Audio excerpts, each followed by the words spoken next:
এমন একজন মানুষকে এই রাষ্ট্রে বর্তমান দরকার, যাকে বিশ্বের সাথে তাল মিলিয়ে চলতে পারবে, বিশ্বের সাথে তার গ্রহণযোগ্যতা আছে।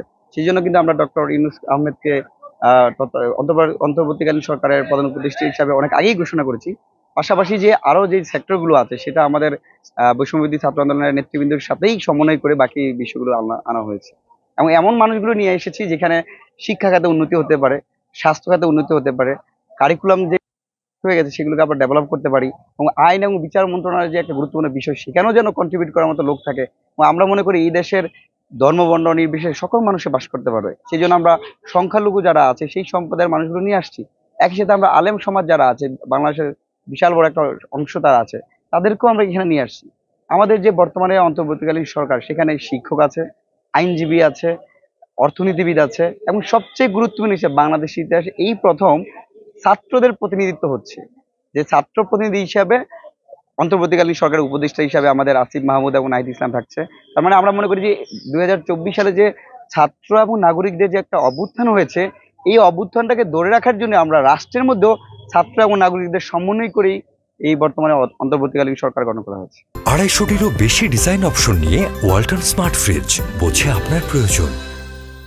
আসলে দেখেন, এই যে কিছুদিন আগে কিন্তু পুরো বাংলাদেশকে ডিজিটালি ক্র্যাকডাউন করে জিম্মি করা হয়েছে, মানে তথ্যর যে অবাধ প্রবাহ থেকে মানুষকে দূরে রেখেছে। আমরা করি বর্তমান বিশ্বের সময় তথ্য একটা গুরুত্বপূর্ণ একটা বিষয়।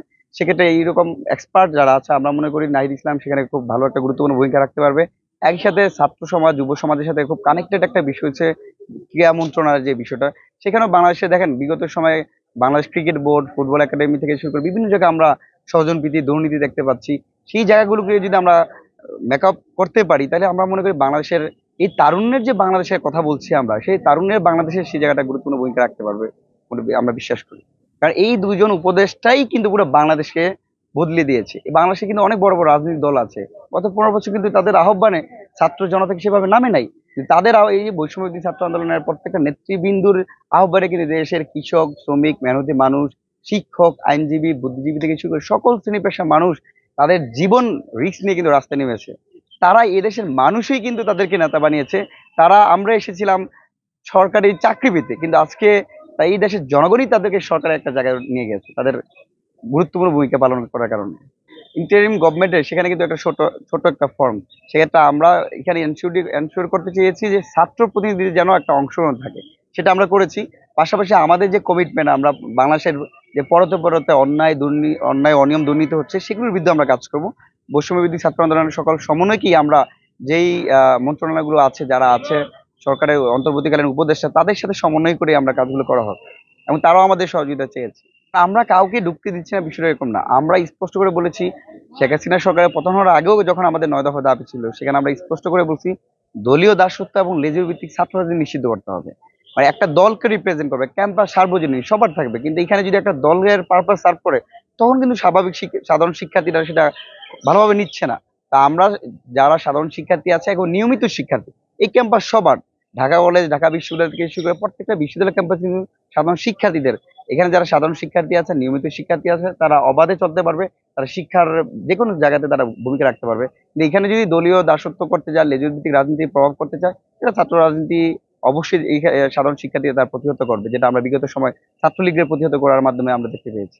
আসলে এটা আসলে অনেকের প্রত্যাশা থাকে নাহিদ ইসলাম এবং আসিফ মাহমুদ তাদেরকে উপদেষ্টা পরিষদে রাখার বিষয়টা, কিন্তু আমাদের কেন্দ্রীয় সমন্বয়কদের সাথে মিটিং করা হয়েছে। সেখানেও সার্জিস আলম সর্বসম্মতিক্রমেই আমাদের প্রতিনিধি হিসাবে, রিপ্রেজেন্টেটিভ হিসাবে আমরা নাহিদ ইসলাম এবং আসিফ মাহমুদকে আমাদের প্রতিনিধি হিসাবে পাঠানো হয়েছে। এখানে বাহির থেকে মানুষ একটু অন্য রকম ভাবে করার চেষ্টা করছে, আমাদের মধ্যে হয়তো বা ফাটল ধরেছে, আমাদের ঐক্য নষ্ট করার চেষ্টা করছে। আমরা কিন্তু দেখতে পেয়েছি যখন ডিজিটালি ক্র্যাকডাউন করা হয়েছে, অনলাইন বন্ধ করা হয়েছে, তখনও কিন্তু আমাদের মধ্যে সমন্বয়কদের মধ্যে একটা সমন্বয়হীনতার যে কারণে একটা গুজব তৈরি করা, মানুষের মধ্যে বিশ্বাস ছড়ানো সেটা হয়েছে। এখনো চলছে। তবে আমাদের মধ্যে কোনো সমস্যা নেই, আমরা সবাই কাঁধে কাঁধ, হাতে হাত মিলিয়েই কাজ করব। এবং সার্জিস আলম বা হাসনাত আব্দুল্লাহ থেকে শুরু করে আমাদের যেখানে কাজ করার সুযোগ আছে, আমরা সেই জায়গাগুলোতে কাজ করব। আসলে এই যে আমরা কিন্তু ছাত্র সমাজের হাল ধরার জন্য এসেছিলাম, সময়ের প্রেক্ষাপটে, দেশের মানুষের প্রেক্ষাপটে আমরা গণমানুষের গণ আন্দোলনে আমরা ধাবিত হয়েছি। একই সময় যদি দেশের মানুষ মনে করে যে এই ছেলেরা যদি আবার একটা রাষ্ট্র সংস্কারে গুরুত্বপূর্ণ ভূমিকা পালন করতে পারে, তারা যদি দল করতে পারে, তখন ওই জনগণের দাবির প্রেক্ষাপটে যে কোনো কিছু হতে পারে। আমরা তাদের দাবি এবং মতামতের প্রতি শ্রদ্ধাশীল। না, এখনো আমাদের কোনো আমরা দল করছি কিনা, আমরা তো অলরেডি বৈষম্য ভিত্তিক ছাত্র আন্দোলনের মাধ্যমে পুরো বাংলাদেশকেই একটা শান্তির দিকে নিয়ে যাওয়ার চেষ্টা করছি, শৃঙ্খলার দিকে নিয়ে যাওয়ার চেষ্টা করছি। আপনি রাস্তা দিকে দেখলে পুলিশ নাই, ট্রাফিক নাই, আমাদের শিক্ষার্থী বন্ধুরা কিন্তু ট্রাফিকে কাজ করছে। যেখানে অন্যায় হচ্ছে কোনো জায়গায় আমরা এমন দেখতে পেয়েছি সাম্প্রদায়িক দাঙ্গা সৃষ্টি করার চেষ্টা করছে। আমাদের বৈষম্য ভিত্তিক ছাত্র আন্দোলনের নেতৃবৃন্দরা, আমাদের বন্ধুরা যারা মাদ্রাসার শিক্ষার্থী, তারা কিন্তু গির্জায় পাহারা দিচ্ছে, মন্দিরে পাহারা দিচ্ছে। পুরো আমরা বাংলাদেশকে নিরাপদ করার জন্য আমরা চেষ্টা করে যাচ্ছি।